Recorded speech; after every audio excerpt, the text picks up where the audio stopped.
So if you find yourself in an authentic environment where people are transparent and aren't putting on, it changes everything. I mean, that's the Mighty Oaks program. One of the challenges that we've had at Mighty Oaks is we want all of the folks who come through our programs to get connected to a local church. So we work to find them a local church. These guys are coming from very hard backgrounds. They look at church as like, no, that's for my wife, that's for my kids. Exactly. Or I don't like the gimmicks that come along with the be a tough guy thing. They just want authentic, strong leadership. I don't need anything from anybody that I'm preaching to. If you get to a place where I don't need anything from you, then you can be real. Probably a third of the people that come to our church, they have never been a part of anything of this at all. I had a dude come to me, brand new to church, and he was like, blankety blank, good sermon, man. Oh, wow. And I'm like, thanks, dude. I loved it. We got a ton of tough men in our church. It's not because we have some man banquet and put a moose head on the wall and have some, wrestler or fighter or hunter come and talk to us. I mean, we're just all authentic men living in community together, and we can be super real with each other. I like to say this: in order to justify, people will vilify.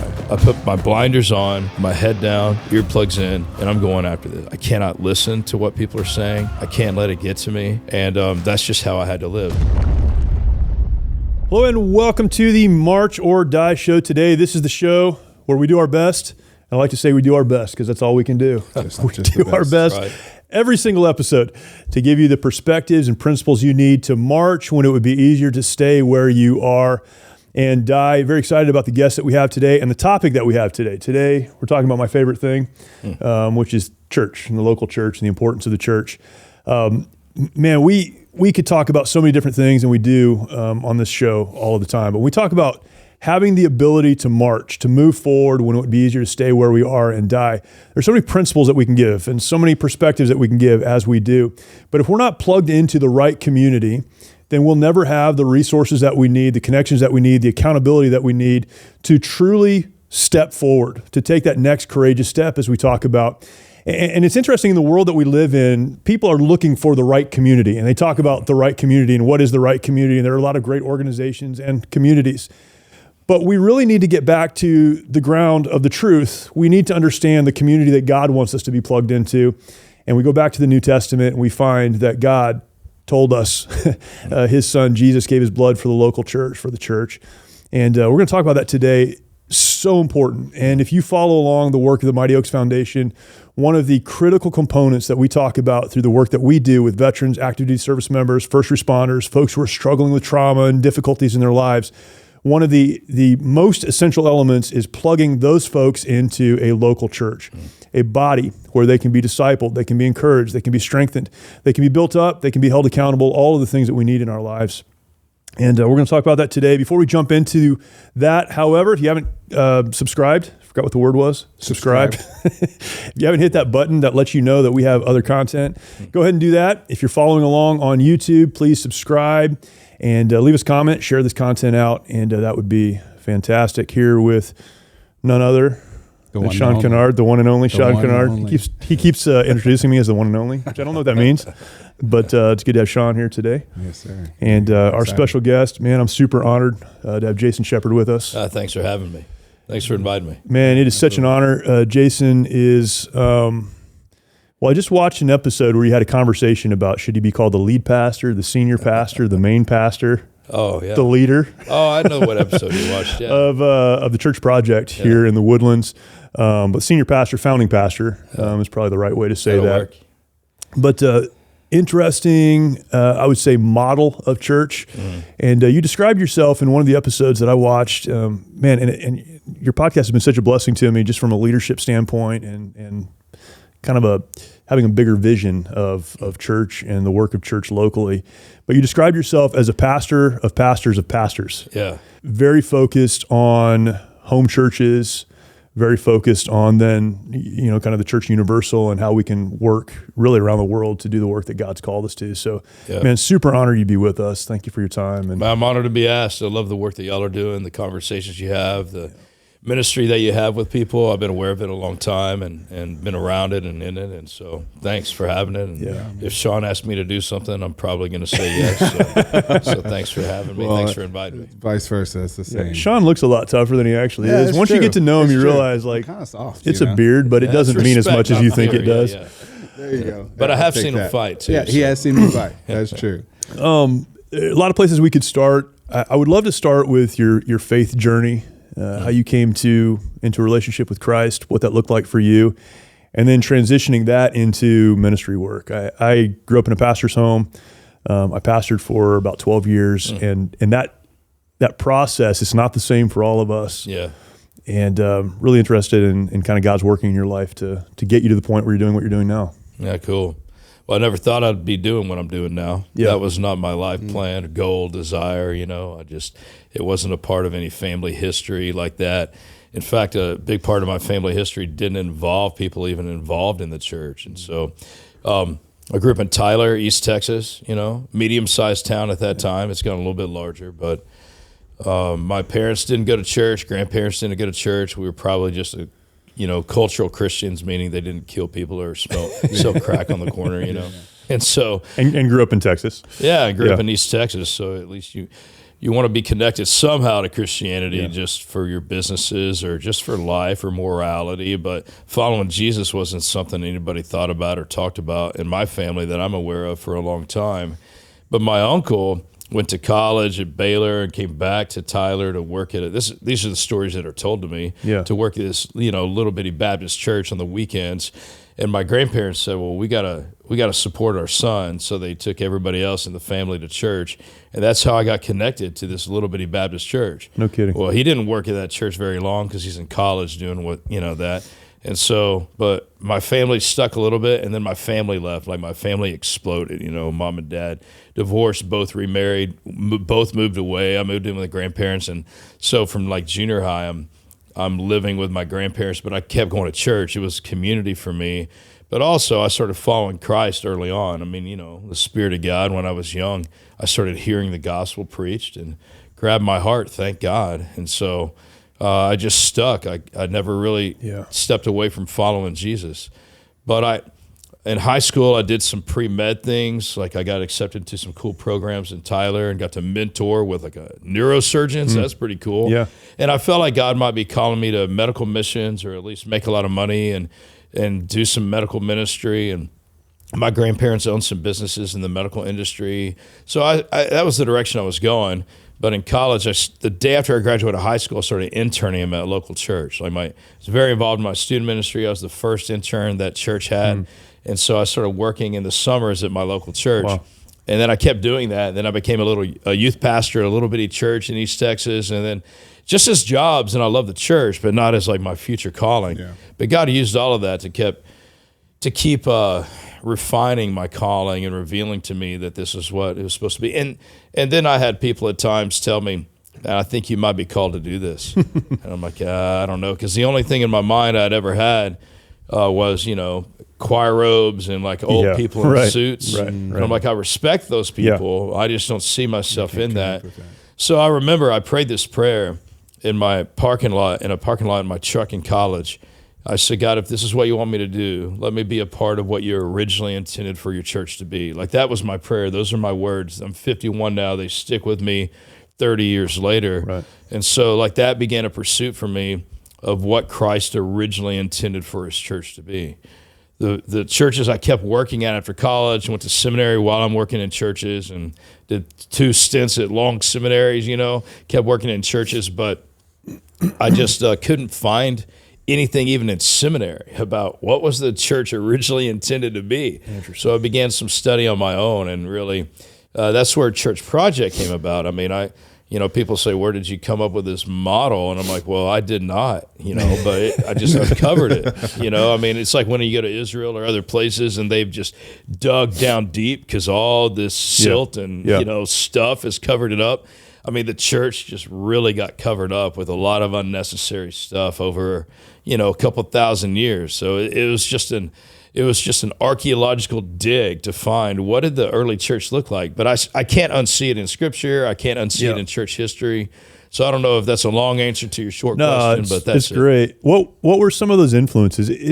So it's interesting if you look at our church landscape, right? And my whole life has been focused on church, right? So I love talking about church, and we won't spend our whole time talking about, church per se.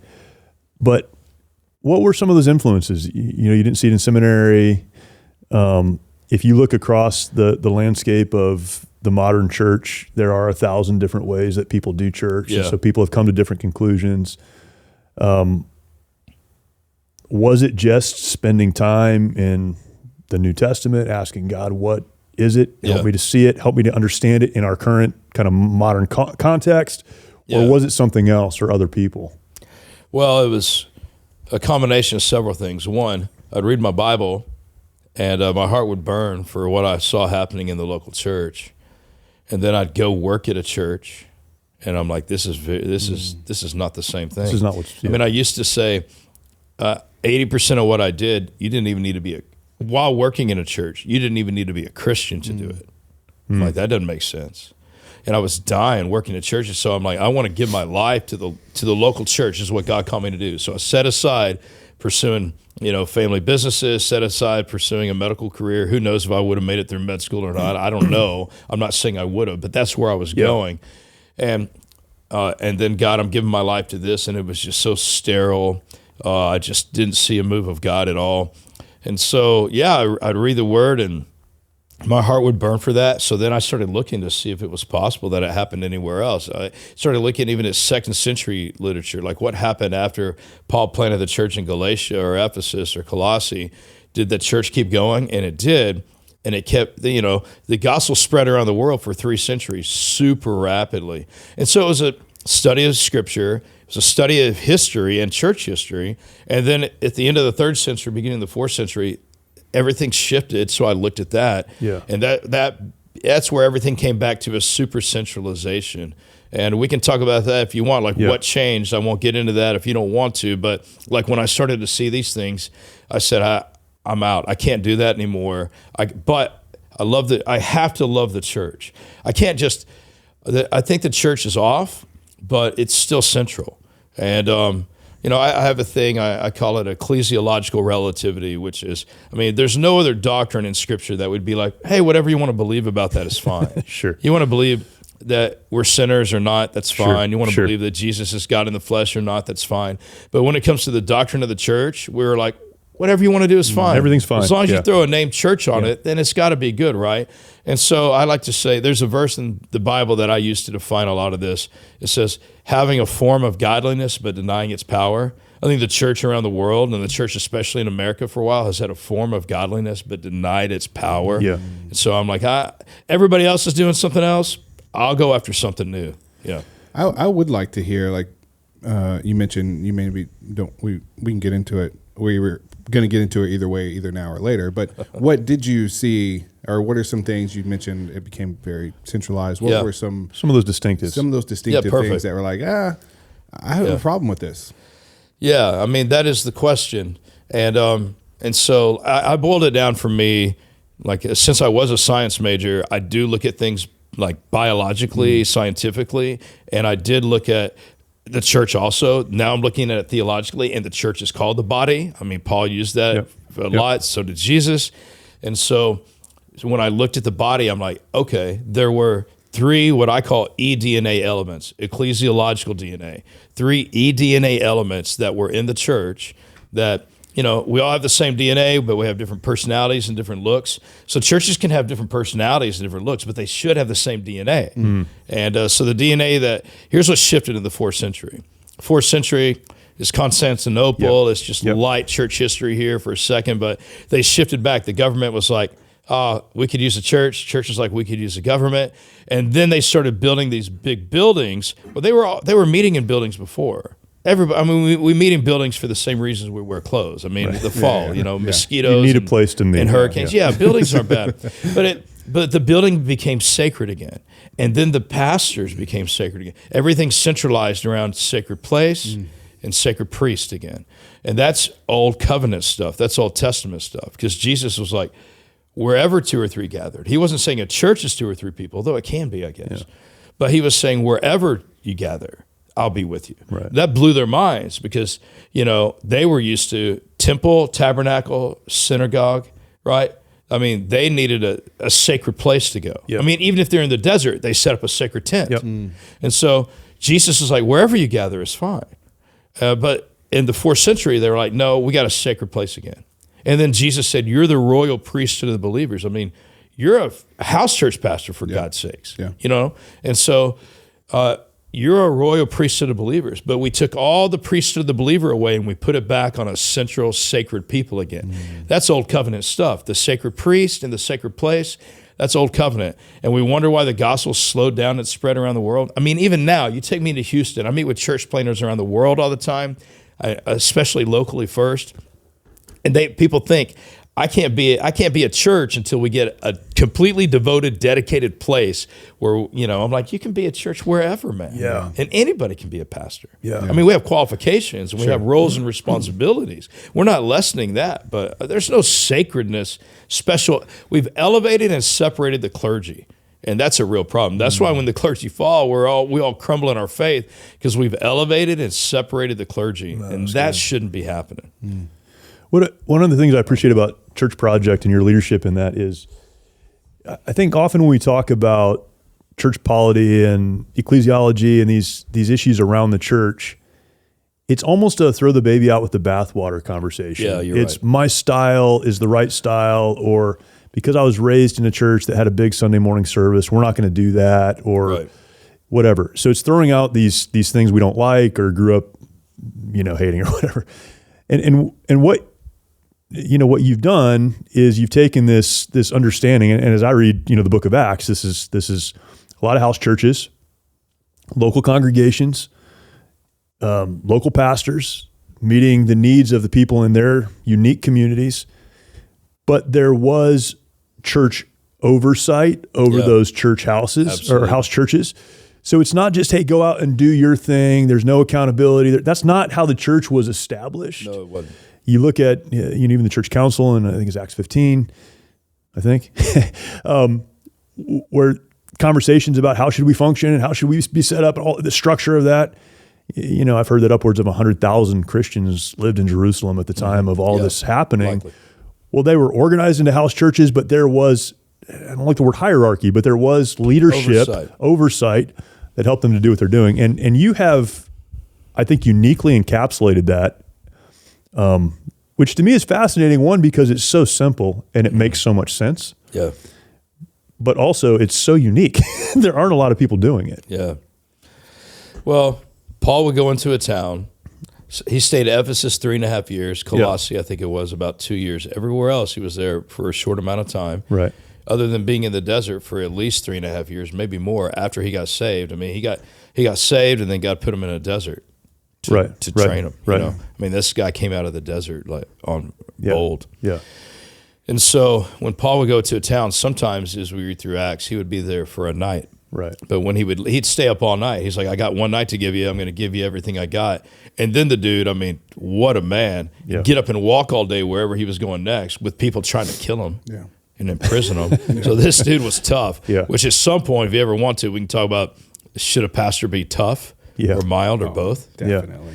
But I'll digress this here and say we have a lot of tough men in our church, and why is that? But so Paul would go somewhere to stay up all night.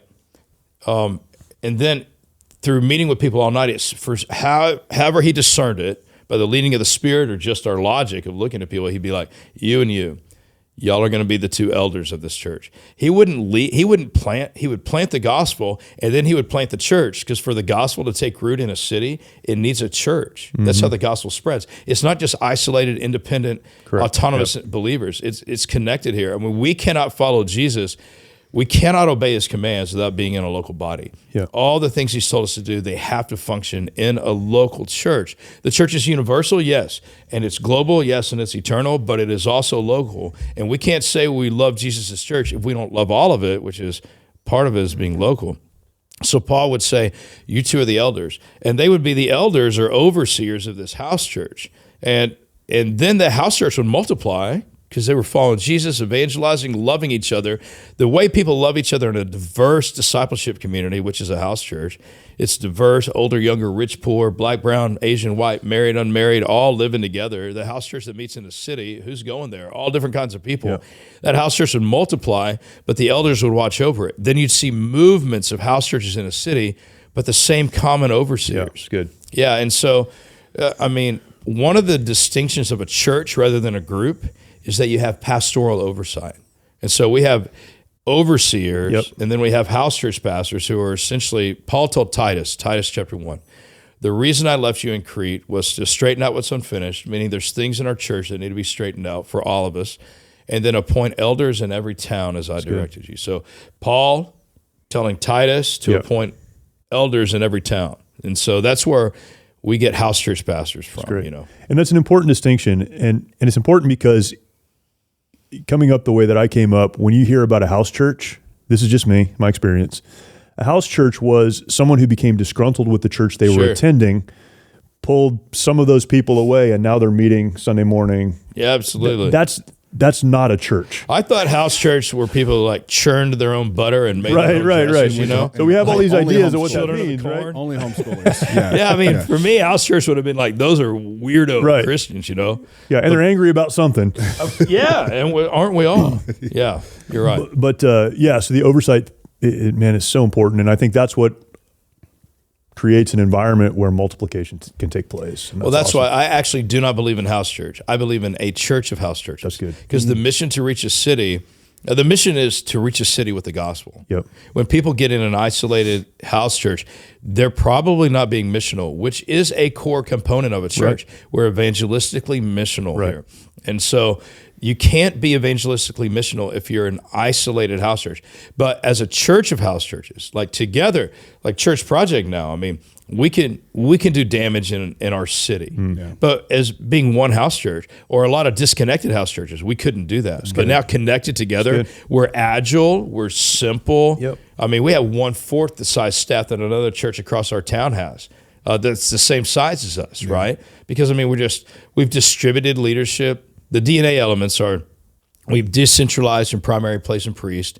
We've distributed pastoral leadership, and we're diverse discipleship communities. Those three elements, that I've read about them a lot. That's what I talk about. They're present in every New Testament church, but they're not present in most American churches. They're just not. Yeah. Let's. I want to talk about the tough men and the bold. So of course you do. I do. I really do.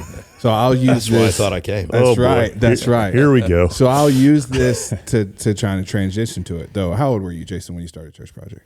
I'm 51 now. I started 15 years ago, so I just turned 36. Okay, 36.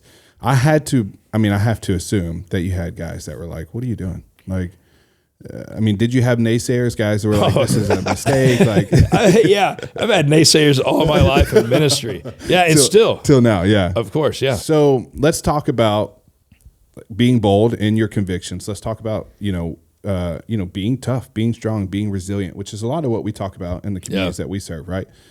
How do you do that from a perspective of a Christian, and why even can we make the point that you should be bold, strong, tough, resilient as a Christian? Yeah. Well, I mean, that's a great question. I mean, these are the things I talk about with my own sons. You know? And I think everything starts from conviction. I mean, Jesus always gets back to our heart. And so, I mean, this will go back to me on a sideline in high school and guys, making fun of you for not sleeping around. And I'm like, so I can cave in, or I live by conviction. Yeah. And I think everything just starts with living by conviction. So when I tell pastors, we have hundreds and hundreds of pastors a year come to our space here, and then we go to other places. I mean, I just got back from Turkey last week, Cuba 2 weeks before that, Orlando the week in between there, Tajikistan last year, London. I mean, we're all over, and we have a lot of people coming here, and I tell them, look, you can't do this until you become convinced and convicted about it. Once I'm convinced and convicted about something, I'm not going to not do it. Yeah. I'll die going after it. And so for me, I became convinced over years that this was it. I mean, I got clarity. Not all of it. Some of the clarity came after we began practicing it. But I was convinced enough from all of my studies, and then I got convicted. So I'm like, I can't not do this. I have to do it. And so for me, I left a lot of security, a lot of future stuff. I mean, I risked everything. I floated this thing on my credit card for 2 years. Yeah. Dave Ramsey doesn't recommend. No, I don't either. I don't either. If you can do it another way, do it. That's right. But You were so convinced, so convicted that. I had a lot of conviction, and then I had a lot of opposition to test that conviction. I mean, we had opposition from people in the city who weren't believers. Why do we need another church? I mean, people put you down. All you want is money. I'm like, look, if all I wanted was money, I know people have abused it. I get it. Sure. But I like to tell our church, there are more profitable and less painful things for me to do to get wealthy. There are other avenues to go after. And so, I just had to, I used to tell our team early on that I started building, I put my blinders on, my head down, earplugs in, and I'm going after this. I cannot listen to what people are saying. I can't let it get to me. And that's just how I had to live. So I just, every day, nobody was coming. Nobody believed in it. People would try it and not like it. And then they'd say, I like to say this, in order to justify, people will vilify. Like in order to justify people going, I don't like this, rather than saying, hey, I don't want to live in a diverse discipleship community. Yeah. They're make going it to wrong. They're going to go, oh, you shouldn't do that or you're wrong. Yeah, that's wrong. And so in order to justify their disbelief or dislike of it, they'll vilify you. So man, we've had tons of vilification, tons of rejection. I mean, I get rejected more than anybody I know. Yeah. All the time. Yeah. But I have to train myself to not get hard and bitter, but also to keep going. And that comes from conviction. When you were 36, I mean, God, I'm 36 right now. Are you 36? I couldn't even think about starting a church right now. Child. Don't do it. But if you do, let me know. I'll let you know for sure. If you do, let's do it together. It would be together for sure. So I mean, we talk to a lot of young men. We talk to older men as well, but we try to impact young men, especially as they start their careers in law enforcement and in military community and period. This show is not just for those communities, but are there things how practical, can you give us a practical application of how you discern how to pursue something? Yeah. How to become convicted and convinced to the point that this is what you're doing. Yeah. Well, I started reading my Bible early on in my life, started praying. I remember a youth pastor early on said you should pray for wisdom every day. I mean, he just did a Bible study on wisdom while I'm in like junior high. Yeah. So I'm like, okay. So I started praying for wisdom every day. And the book of James says, if any of you lacks wisdom, he should ask God, who gives generously to all without finding fault. Meaning, even if you're not living right, you ask God for wisdom, he's going to give it to you. Without looking at your faults, he's going to give you wisdom. And so I just kept asking God literally for wisdom every day for many, many years. And then, as I'm reading my Bible, I'd read generally growing up, I mean, in high school and college and all that, I just continued studying the Bible. And I'd read, a psalm for the day and a proverb for the day. And Proverbs is going to tell you all the time about seeking wise counsel. So I'm a young guy. My dad's out of my life by the time I'm 14.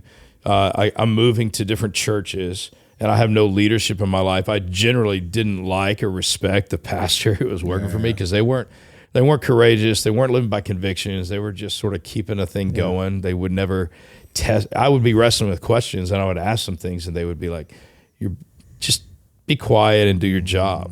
And so I lost respect for these guys. So I would look for men in these churches, and I'm like, "Hey, can we go to lunch together or coffee together? Dear God, I hope you buy because I don't have any money." But I would go after and find a guy 20 years older than me. Yeah. And so in my life right now, for the last 20 years, 15 to 20 years for each of these guys, I have 4 men. Then each of them, I've met with them monthly, every one of them. Every once in a while we'll miss a month, but I put men in my life. So who are 20 years older than me or more. And so, I mean, they're all in their 70s now. But when I'm in my 30s, they're in their 50s. And they would help me see things about myself that I couldn't see. I mean, it was really these guys who helped me know, hey, it's time. Yeah. And I had gotten convinced and convicted, but I needed other people to help me with some courage. And that was these wise counsel that I'd been building a relationship with these guys, and they're like, Jason, hey, I see this in you. I see this calling in you. And that was crucial for me. I needed it because as courageous or bold as I am, I've grown in that. I didn't have as much then as I have now, and I needed some other people to see some things in me. So putting wise counsel in my life, people ask me all the time, how do you get older men? I'm like, go after them. Yeah. I mean, I think most older men are looking for, these guys in their 70s, they tell me, thank you for meeting with me. Yeah. And I'm like, well, man, if I had to pay for this, I couldn't have afforded the counsel I got in this. Yeah. But they love me, I love them. I'll speak at their funerals or they'll speak at mine. Yeah. We're just, built life together, and I went after them. I needed it. That's super powerful. I think one of the things that you described there is kind of authentic courage, authentic. You use the phrase "do hard things," right? We use that phrase like "do hard things," but there has to be an authenticity to that, and it seems like a lot of church leaders either just completely bypass that altogether. They're pastors, they're church leaders, whatever. They don't care about the rest of it, which is why we have so much trouble getting men to go to church and to be committed to church and to find any value in church. Or they almost correct to the other side and put up this, like, I'm a tough guy, totally. Look at me, guts church, right? Yeah. There's right. And it has to be authentic. And one of the challenges that we've had at Mighty Oaks is we want all of the folks who come through our programs to get connected to a local church. So we work to find them a local church if they're not in one. So we find what community they're in, find a church. And sometimes these, particularly on our men's program, these guys are coming from very hard backgrounds. Yeah. And, whether they were in law enforcement or they're in the veteran community or currently serving in the military, they look at church as like, no, that's for my wife. That's for my kids. Exactly. Or I don't like the gimmicks that come along with the be a tough guy thing. They just want authentic, strong leadership. And that's different than either weak leadership or this kind of contrived thing that people do. Yeah. Yeah, it's a curious thing why men don't want to go to church, and we should ask the question, why? Now, I don't think that it's an excuse for a man to not go to church because he doesn't like it or because of that. Right. So, for men who are listening, I'm like, I went to church a very long time in environments that I really didn't fully buy into. Yeah. But I knew I needed to be there. Yeah. But at the end of the day, I don't need anything from anybody that I'm preaching to. And I think that's crucial. That's good. Like, I have to find my satisfaction, my identity. It's a word that's been misused, so you almost hate to say it, but I'm like, if I need something from somebody, I'm in the wrong, profession. That's good. And but I think a lot of pastors, they need approval because there's so much rejection and I really get in. I'm so tired of pastors talking about how hard their job is and how, your job's hard, all of our jobs are hard. One of our elders just texted me right before I turned my phone off. He just got back from out of the country. His company that he leads now, really hard. It's really hard. Work is supposed to be, it's part of the fall, it's the toil, right? Thanks, Adam. Yeah. And we want hard work. I could find an easy job, but I don't want it. Right. I want hard work. It's part of my position on the planet to conquer the hardness of my work. Yeah. But, there is a little bit of a uniqueness in pastoring, though. Of course. So I'm qualifying on that. Say, pastors, quit complaining, quit whining and moaning. In other words, I don't know if you want me to use on here about being a pastor. I'm like, be grateful for it. Yeah. Quit complaining about it. But there is a little bit of a uniqueness in here. Two things, I think. Number one, all of our customers are connected to each other.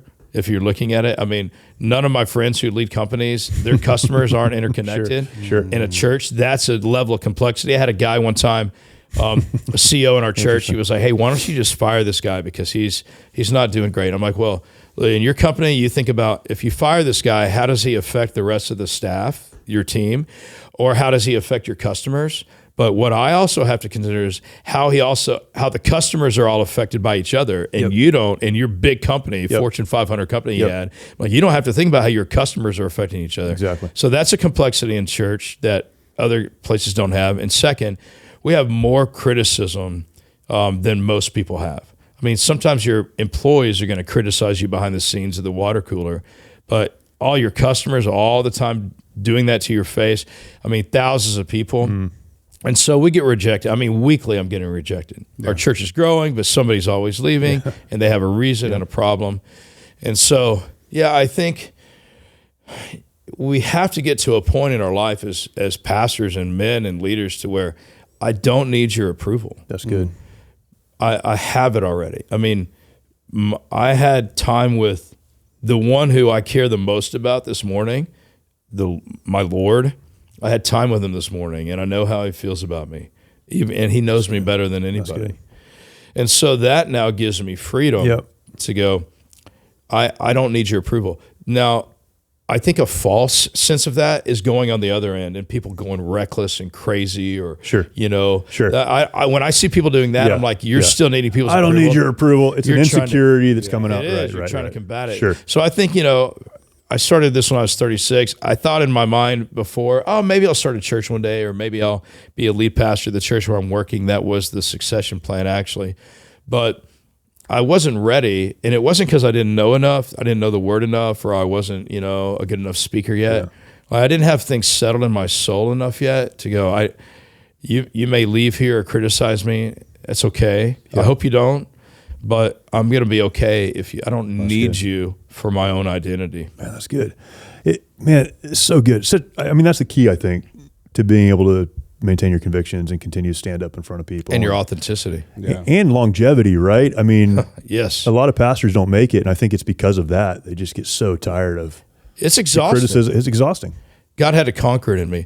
But I tell you, if you get to a place where I don't need anything from you, then you can be real. Like I can be real with people and tell them what I'm struggling with. So we have our church is, I think, made up of about thirds, just anecdotally that I can tell, probably a third of the people that come to our church, they have never been a part of any of this at all. This one guy that I'm, discipling a little bit who came to Christ in our church, he said the word gospel. Like he didn't know how to say gospel. Yeah. I loved it. It's awesome, right? Yeah. Or I had a dude come to me brand new to church, and he was like, blankety blank, good sermon, man. Oh, wow. And I'm like, thanks, dude. Yeah. He didn't offend me. He wasn't even trying to be whatever. Yeah. He just had no idea. Yeah. That's awesome. And every other word. So we got about a third of our people in our church who are probably, this is completely new to you. And then a third who've been way out for a long time because of all the stuff we're talking about. But now they're like, I got kids, I need to come back, or my life crashed, I need to come back. Then you got a third of the people here who are like, I've never left church, but I'm hungry. I'm starving for the word. Or I'm starving for authenticity. And so, but these people that come here, the thing that's refreshing for them is like, we're not trying to impress you here at all. That's good. And we're just all, the Apostle Paul said, I'm the least important among all of us, And so, for me to realize I am not the most important person here. I'm serving with my spiritual gift and my calling here, but I want you to do that too, and you to do that too. I'm not more important than you here. I'm just one of us. So my role's a little bit unique here, but it's not more important. And I think when we have that mindset, that's why, we got a ton of tough men in our church. Yeah. And it's not because we have some man banquet and put a moose head on the wall and have some, wrestler or fighter or hunter come and talk to us. We're just all authentic men living in community together, and we can be super real with each other. We have things to work on totally as a church. You and I have talked about some of that, how we get bigger. We got to shift things and change things around to get better. But it is an authentic, honest, open environment centered on Jesus. But, I love it, man. That's great. I think that's what men want is authenticity. It is. It's crazy because we're all insecure and we're all afraid that we're going to be found out for what we are. So if you find yourself in an authentic environment where people are transparent and aren't putting on, it changes everything. That's the Mighty Oaks program. Yeah. People come to us and they've got their arms crossed and their sunglasses on, and they're slouched down in their seat, right? And they're sitting like this, and we're starting, and they're like, "You can't teach me anything. I've been to programs like this. I'm here because my wife made me, or whatever." Right.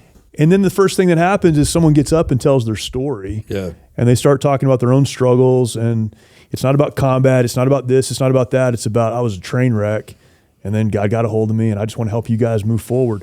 That authenticity is what tears down the wall that lets broken, insecure, scared men find hope, healing, and direction. And if you can duplicate that in a church, then you get tough guys that come to your church because they know like this is a real thing. That's awesome. Well, there's no fluff either, you know, and I love that too. That's what I love too, Jason. There's no fluff. I mean, we sit in plastic chairs. Your name's not on a billboard anywhere. Right. At least I haven't seen it anywhere. I'd never sit in a plastic chair in church. Well, if there's not a pew, I'm not going. But I bring a pillow. What I love is everything we're talking about, what you just talked about, is really just walking in obedience according to like what you feel convicted to do. And I say this all the time. Jeremy's heard me say this. People who watch the show have heard me say this. Obedience without considering the outcome. You know, so that's right. Obedience doesn't determine the outcome. Yeah. So act out of obedience without considering what the potential outcome would be. Right. And we don't do that. Even as men, don't do that. Everybody considers, if I do this, what is the consequence? Good or bad, they consider the consequence. Yeah. As opposed to being like, man, I am so convicted. I am so convinced that this is my calling, without a doubt, that I'm going to act in obedience without determining or considering what potential outcomes or pitfalls. Well, I mean, when all of us read the Bible, those are the stories that we as men love. I mean, I love that Abraham's like, God said, leave your country, your people, and go to a place I'll show you. And he's like, I'll do it. Yeah. It was hard, but he did it. He left everything. Or David's like, I'm going to go out here. I don't know what's going to happen. I'm going to give it my all. I mean, I could die. That's why I tell young church planners, I'm like, what's the worst that could happen here? Yeah. Like, let's get over your fear quick. Yeah. This 80% chance, this thing's not going to make it. Yeah. And of the 20% that remain, 80% of that, we'll never have more than 200 people in your church. So that's fine. What are you going after here, really? Yeah. Obedience or, you know, what? So just obey. Yeah. If you know the Lord's called you to do it, just obey. If a church doesn't make it, you're going to still live and it'll be fun. Right. You know, try to do it right and be wise because you're bringing people with you. So I think we take this wisdom. God's told us a lot of how we should do things, and we take this obedience and then we just go, man. Yeah. I mean, I'm not going to live very long. Even if I live to be 80 or 90 years old, it's just not long on this planet. Yeah, so I don't know what life people are waiting on, but I don't believe that I'm going to build in this world, that I'm going to build on this life in another life. I mean, I'm not going to be resurrected as Jason Jr. and get to pick up where I left off and go. So we might as well just get after it. Yeah. That's so good. I think of that contrast in Hebrews 11. I talk about this all the time. It's profound in my life is we want to be, I mean, we can look back on Abraham and see the victory. We can look back on Noah and see the victory. We can look back on the children of Israel walking around the walls and they fall down. They didn't have that. And so we could say, well, they did it without knowing the outcome. But we all think that's going to be the outcome of our lives. And then you get to the end of that chapter and then there were others. And they just wandered around they suffered persecution and they never saw the fullness of their faith. And then you get into verse number 1 of chapter 12 and that's the cloud of witnesses. That's right. And it's all about being faithful. It's not about what happens on the other side. I used to read that and I would think, did God lie? Because Hebrews 11 says that they didn't receive the fullness of what was promised. So did God lie to them? Like God said, this is going to happen, but they didn't see it all. But actually, now I know, of course, I knew God didn't lie, so I had to figure out what it was. But God was just letting them know, this is what I'm going to do over a long, extended period of time. I promise you I'm going to do this. You just have a very small part to play in it for a very short amount of time. So just do your part. So good. Yeah, and so if I'm looking for the fullness of the outcome, like I think there's stuff in my mind and my heart that I think God's told me that I want to see happen now, and it still hasn't happened. Like I've barely touched the surface. A buddy of mine, Joby Martin, was on my podcast a few weeks ago, and he and I were talking about how he's like, hey, just because your church, and his church, the church that he leads is way bigger than the church I lead, but the church I lead is pretty big. And he said, are you at all satisfied? Are you at all like, hey, we got somewhere? And I said, of course not. He said, me either, man. I mean, we're not at all satisfied. So I have a long way to go before I think what I'm going to see happen through this movement is going to happen. But it's not about me. It's just not about me. It's about God's story, God's work. It's about Him. So we should just obey. We'll play one small part in it for a very short amount of time. The story was happening before us. It'll keep happening after us. The privilege is that we get any part in the story at all. Yeah. That's awesome. That's the gift of obedience, right? Like that's the gift That's right. Is because, like you said, Jeremy, if you are like, well, I'm expecting this outcome. So I act in obedience. That's right. And then that outcome doesn't happen. Well, now you're like, it's transactional. Oh, man. It's transactional. Yeah, if I do this, then God will do that. should- If he, That's right. if he doesn't hold Exactly. up his end of the bargain, then I'm out. yeah. Yeah. And that's But not what Christianity the is gift about. of obedience is even if no matter the outcome's negative, guess what? You get to rest in the fact that you acted it in obedience. Faithfulness and obedience Faithfulness. has to be our goal. Yeah. That's good. Absolutely. That's so good. Man, we could talk about a lot of other things. Yeah, I want to talk before we get, out. I want to talk about the global work. Your global God, global gospel, global mission. So you travel a lot, Jason. I mean, I love it. I mean, just like That sounded like a condemning it statement. wasn't a didn't condemning Well, statement. it's You been too travel much. so It's been- well, in our household, and even with our leadership at our church and our elders, we all know it's been too much. I haven't set these dates. So I said yes to the right things, but they have just been too compressed. But it's more than I like to. Well, that's not where I'm going. I don't think you I'm travel just too much. qualifying. But thank you. Yeah, I got you. But Sean was trying to I'm correct sorry. you in live. no, You can do it. In real time, Do right it, man. there. Correct me. Hey, look, preacher. Yeah, maybe true. no. But I want to hear your perspective of visiting these, from different parts of the world. Yeah. People who are Yeah. who are so passionately pursuing the gospel that they could potentially be killed for doing it. Absolutely. Like, what have you learned by talking with these people? I mean, that's a broad statement, so I'll let you take it wherever you want. But compared to what we have here, and when you go to some of these places and you see what they're doing over there, I mean, what is that like? What is that experience like? I mean, does it show how soft our pursuit is? I mean, how what is that like for you? Well, I mean, it's humbling to go to places and see people giving all their lives for the gospel and, risking everything. It's humbling. Yeah. And it's challenging. And, but God hasn't called me to live there. And so, I tell our kids, because, at some point we could also talk about a lot of things, but I started a long time ago doing investing things from houses and land and other stuff on the side. I knew God told me give all of your life to this, right? But so I've done things that wouldn't take my mind, my time, my heart away at all from what I'm doing. But so, I've told our kids, I'm like, look, should we feel guilty that God's been generous to us? No. I mean, one, we're going to be givers, and we're going to be generous. So we shouldn't feel guilty that we live in America, but we should be givers and we should be generous. So I leave Tajikistan. I don't feel guilty that I live in America. I mean, I'm grateful, but I want to be giving. I want to be generous. I don't want to feel guilty that I live here. So I think we take on this first thing. Well, I feel guilty that I don't have the kind of persecution that they have, or no. We should be grateful. We should be generous, and we should be giving. But when I'm there, I get humbled by people. The cool thing is, I mean, the gospel's the same, and the church is the same. I mean, the questions that these people ask, they're the same. I was in Turkey last week speaking with a lot of Russians, and I told them, I said, the question you're asking here was the same question they asked a couple of weeks ago in Cuba, and it's the same question that people ask in the Woodlands. Like when you get down into the meat of the church, it's all the same, how we're relating with each other, how we're discipling people, how we live together in community. I mean, it's all the same. We're all the same around the world. It's hard for us as Americans to really understand that.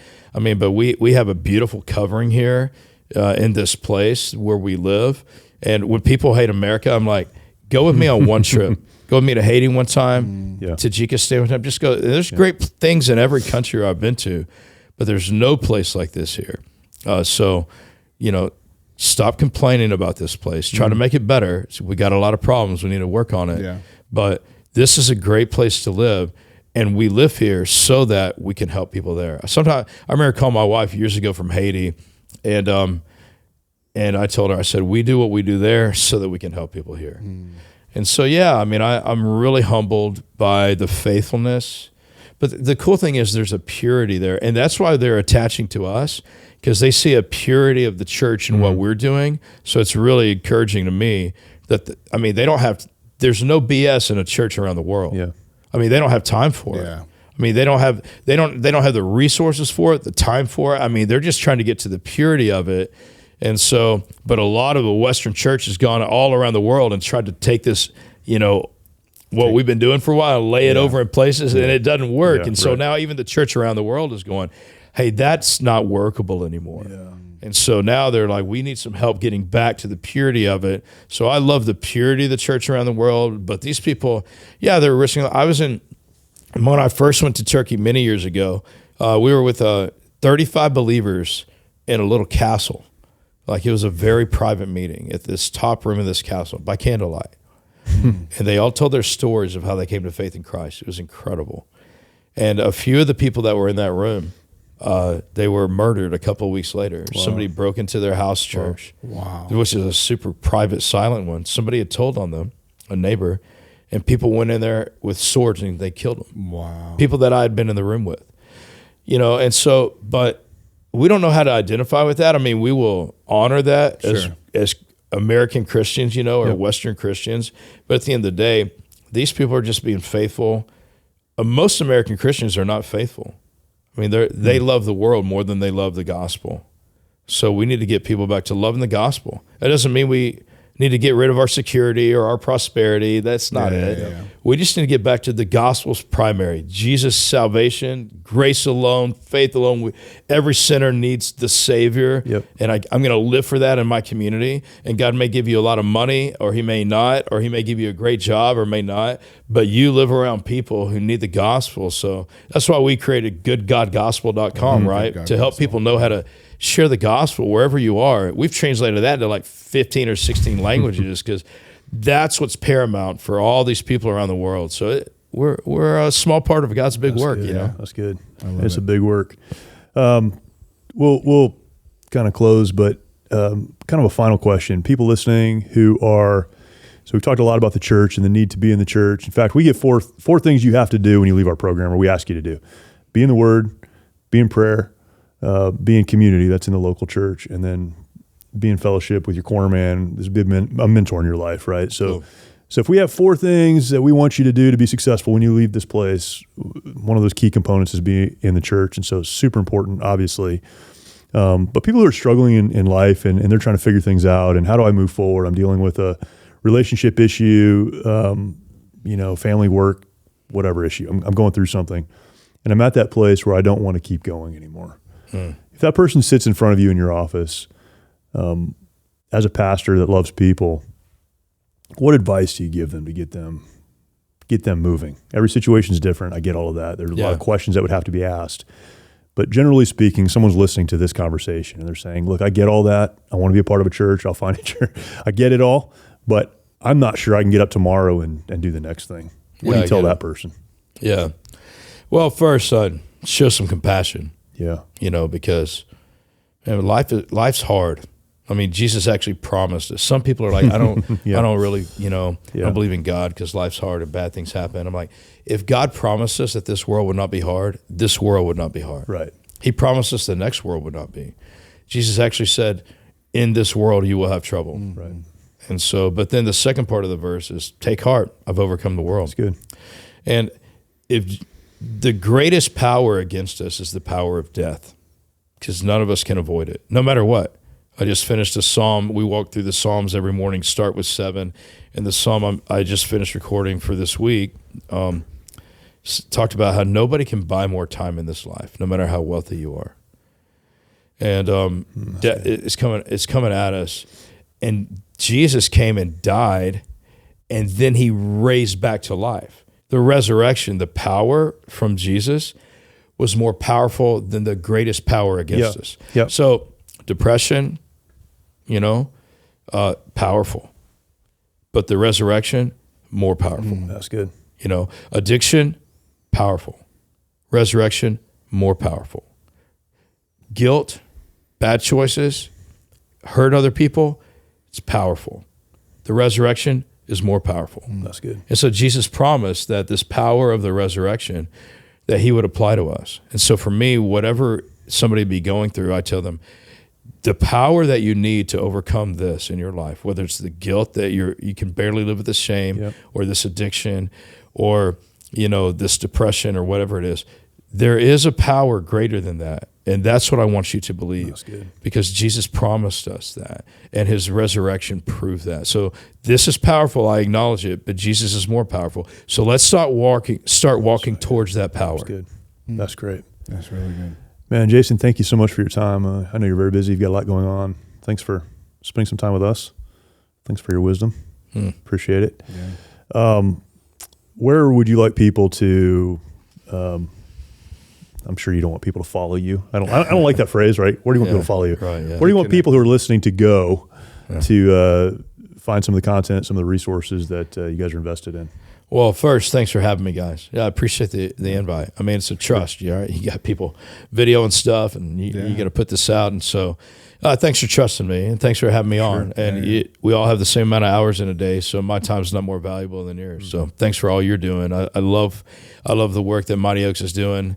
And I love how you're helping people. You're Christ-centered. Yeah. We need more of it, not less. And I know you continue to grow and expand. And I love the way you lead your organization over an extended period of time. You've proven a lot of integrity for a long time. So you've proven trustworthy. So I encourage people who may be watching this to support what you're doing. Sure. They should get into it. Yeah. Appreciate that. Yeah. I don't think anybody has turned it back to us, but we appreciate that. No, I mean, look, we're all doing different things, right? For the same reason. And so thanks for what you're doing.